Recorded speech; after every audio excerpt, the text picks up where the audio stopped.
साना साना हाथ जोड़ी। आज का हमारा ये चैप्टर साना साना हाथ जोड़ी एक यात्रा वृतांत मतलब एक ट्रैवल व्लॉग है, जिसमें हम लेखिका मधु कनकारिया जी के साथ सिक्किम के खूबसूरत वादियों में घूमेंगे और तो और भारत के स्विट्जरलैंड कहे जाने वाले कटाव के स्नोफॉल का भी आनंद लेंगे। तो यात्रीगण अपनी सीट बेल्ट बांध लो और चलो चैप्टर शुरू करते हैं।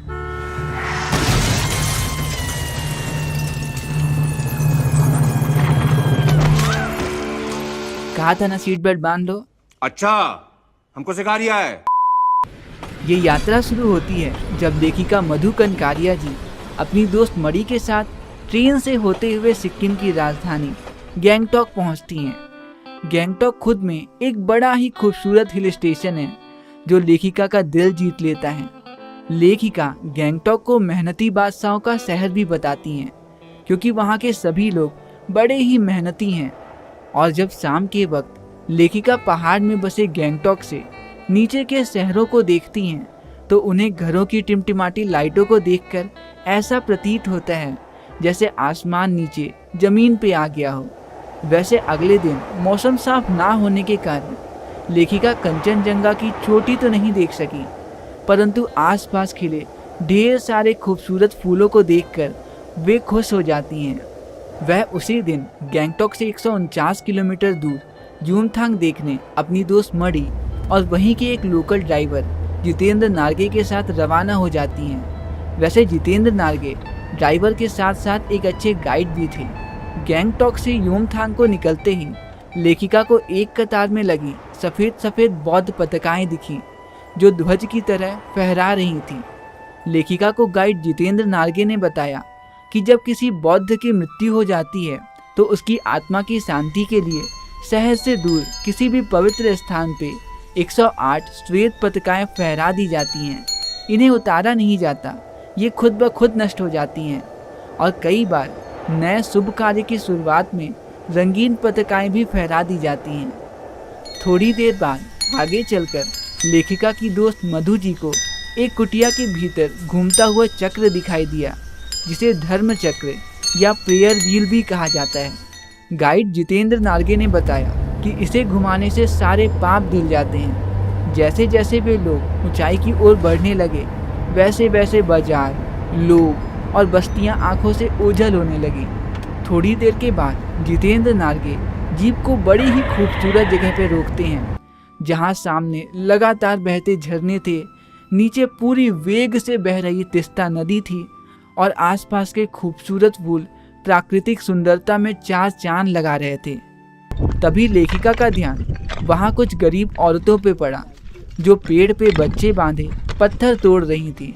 वहीं के एक कर्मचारी ने बताया, जिस रास्ते पे आप गाड़ी में बैठे इन खूबसूरत वादियों का आनंद ले रहे हैं, उन रास्तों को ही ये औरतें चौड़ा कर रही हैं। और कई बार काम करते समय किसी न किसी व्यक्ति की मौत भी हो जाती है, क्योंकि जब पहाड़ों को डायनामाइट से उड़ाया जाता है तो उसके टुकड़े इधर उधर गिरते हैं, और यदि उस समय सावधानी ना बरती जाए तो जानलेवा हादसे भी घट जाते हैं। इन बातों को सुनकर लेखिका को लगता है कि सभी जगह पर आम जीवन की कहानी एक सी ही है। गैंगटॉक से निकली लेखिका अपनी दोस्त मणि और ड्राइवर जितेंद्र नार्गे के साथ आखिरकार 117 किलोमीटर का सफ़र तय करने के बाद लायुंग पहुंचती हैं, जहां उन्हें स्नोफॉल देखना था, लेकिन पॉल्यूशन के कारण वहां स्नोफॉल देखने को मिला ही नहीं। और ये देख लेखिका उदास हो जाती हैं और उन्हें ये एहसास होता है कि हमने एनवायरनमेंट को कितना पॉल्यूट कर दिया है। लेखिका कहती हैं, हम मैदानी लोगों के लिए तो स्नोफॉल जन्नत से कम नहीं, और उसे देखे बिना उन्हें चैन नहीं आ रहा था। तभी वहीं के एक स्थानीय युवक ने बताया, अगर आपको स्नोफॉल देखना ही है तो आपको यहाँ से 50 किलोमीटर दूर पहाड़ की ऊंचाइयों में बसे कटाव जाना होगा, जिसे भारत का स्विट्जरलैंड भी कहा जाता है। बुरी बात यह थी कि कटाव जाने के लिए हमें अपना रूट बदलना होगा और फिर वापस से लायुंग आना होगा आगे का सफ़र जारी रखने के लिए। लेकिन अच्छी बात यह थी कि कटाव को अभी तक टूरिस्ट स्पॉट नहीं बनाया गया था, इसीलिए यह अभी तक अपने प्राकृतिक स्वरूप में था और हम कटाव की ओर निकल पड़े। लायुंग से कटाव का सफ़र 2 घंटों का था, लेकिन कटाव का रास्ता वो तो बड़ा ही खतरनाक था। जितेंद्र नार्गे अपने अंदाज से ही गाड़ी चला रहा था। चारों ओर बर्फ से भरे पहाड़ थे और आखिरकार कटाव पहुंचने पर हल्की हल्की बर्फ पड़ने लगी। सभी लोग वहां के वातावरण में फोटो खिंचवा रहे थे और लेखिका, वो तो वहां के वातावरण को अपने अंदर समा लेना चाहती थी। और उस खूबसूरत वातावरण को देखकर लेखिका को यह एहसास होता है कि ऋषि मुनियों को वेदों की रचना करने के लिए इस खूबसूरत वातावरण ने ही प्रेरणा दी होगी। और वो कहती हैं, ऐसे असीम सौंदर्य को यदि कोई अपराधी भी देख ले तो वो भी आध्यात्मिक हो जाएगा। उस खूबसूरती को देखकर लेखिका की मित्र मणि, जिसने स्विट्जरलैंड भी घूमा था, वो कहती हैं, ये तो स्विट्जरलैंड से भी ज़्यादा खूबसूरत है। और उस खूबसूरत वादियों को देखकर मणि के अंदर की लेखिका भी जाग उठती हैं और उन्होंने कहा, प्रकृति अपने ढंग से सर्दियों में हमारे लिए पानी इकट्ठा करती हैं और गर्मियों में उसे पिघलाकर जल धारा बनाकर हम लोगों की प्यास शांत करती हैं। प्रकृति का यह जल संचय अद्भुत है। हम तो इन बर्फ की पहाड़ों और नदियों के ऋणी हैं जिन्हें पीकर हम अपनी प्यास बुझाते हैं। थोड़ा आगे जाने पर सेना के फौजी भी दिखाई देने लगे, क्योंकि ये बॉर्डर एरिया था और थोड़ी ही दूर पर चीन की सीमा भी थी।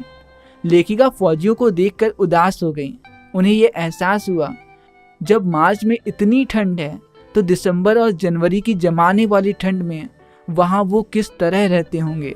वहाँ तो जाने का रास्ता भी बड़ा खतरनाक था। खैर, आखिरकार लेखिका मधु कनकारिया जी कटाव से वापस लायुंग लौट आईं और यूमथांग की ओर निकल पड़ी। लायुंग से 25 किलोमीटर का सफर तय करने के बाद वो अपनी डेस्टिनेशन यूमथांग पहुंच ही गई। लेकिन यूमथांग कटाव जैसा सुंदर नहीं था। वो कहते हैं ना, मंजिल से ज़्यादा खूबसूरत मंजिल तक पहुंचने का सफ़र होता है।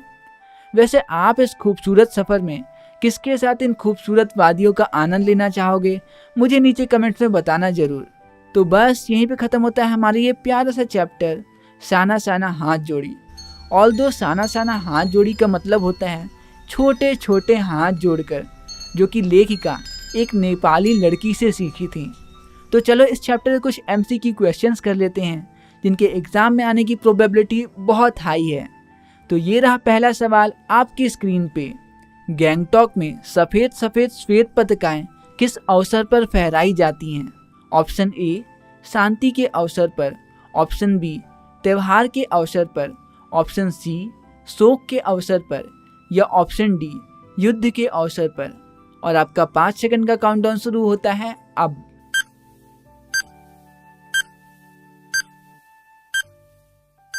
और सही जवाब है ऑप्शन सी, शोक के अवसर पर। और ये रहा अगला सवाल आपकी स्क्रीन पे। लेखिका के ड्राइवर व गाइड का क्या नाम था? Option A, Jitendra Narge. Option B, Amod Sangma. Option C, Alap Dev. या ऑप्शन डी, विक्रम करियप्पा। तो आपका 5 सेकंड का काउंटडाउन शुरू होता है अब।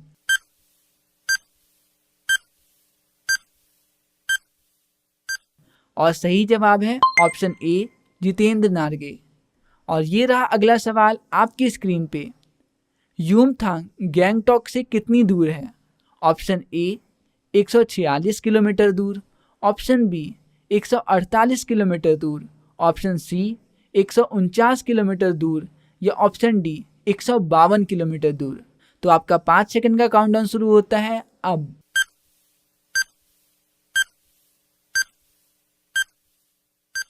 और सही जवाब है ऑप्शन सी, 149 किलोमीटर दूर। और ये रहा आखिरी सवाल आपकी स्क्रीन पे। लेखिका ने गैंगटॉक को किसका शहर कहा है? ऑप्शन ए, बहादुर व्यक्तियों का। ऑप्शन बी, ज्ञानी लोगों का। ऑप्शन सी, मेहनतकश बादशाहों का। या ऑप्शन डी, प्राचीन रीतियों का। आपका 5 सेकंड का काउंटडाउन शुरू होता है अब।